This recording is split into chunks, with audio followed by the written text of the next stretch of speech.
کچھ کہانیاں ایسی ہوتی ہیں جو سچی ہوں یا نہ ہوں، ان میں چھپا سبق بہت گہرا ہوتا ہے۔ آج ہم سوویت لیڈر جوزف اسٹالن سے منسوب ایک ایسی ہی مشہور کہانی کی بات کریں گے، ایک ایسی تمثیل جو طاقت کے کھیل کو بڑے عجیب انداز میں بے نقاب کرتی ہے۔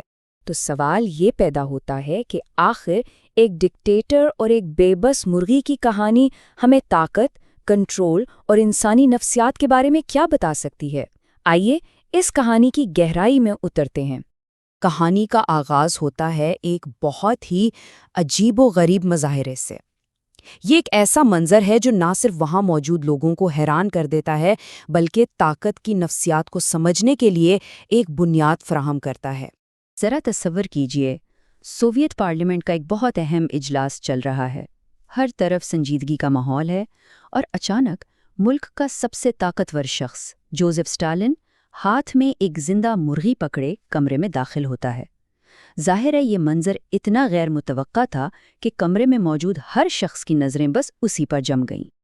لیکن اصل ڈرامہ تو اب شروع ہوتا ہے۔ اسٹالن بغیر ایک لفظ کہے سب کے سامنے اس مرغی کے پر ایک ایک کر کے نوچنا شروع کر دیتا ہے۔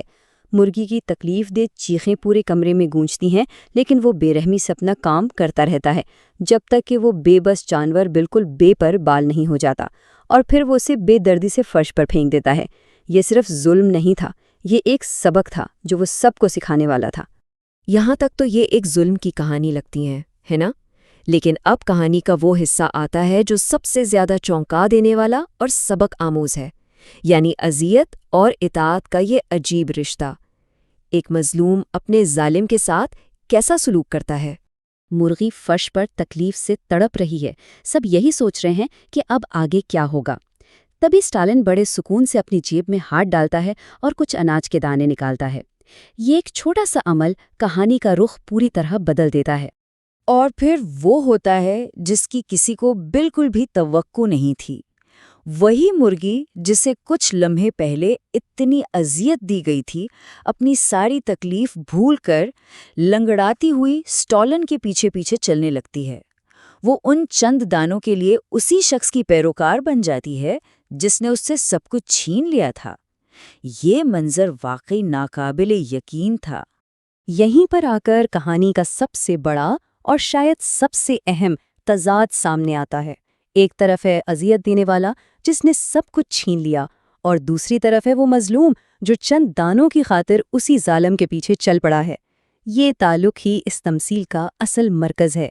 جب کمرے میں موجود ہر شخص اس عجیب منظر کو دیکھ کر بالکل خاموش تھا، تب اسٹالن نے اپنی خاموشی توڑی۔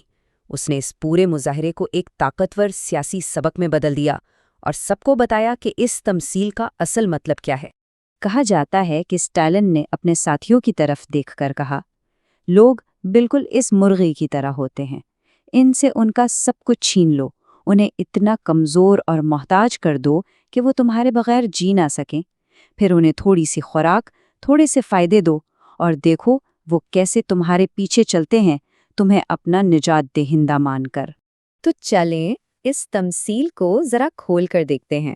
یہاں مرغی عوام کی علامت ہے، اس کے پر جنہیں نوچ دیا گیا وہ عوام کے حقوق، ان کی عزت اور ان کی دولت کی نمائندگی کرتے ہیں۔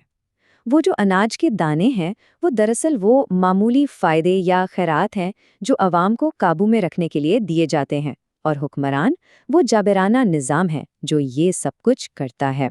تو اس پوری کہانی سے، اس پورے مظاہرے سے سبق کیا تھا؟ یہ تمثیل ہمیں کنٹرول کی نفسیات اور طاقت کے کھیل کے بارے میں آخر کون سا اہم سبق دیتی ہے؟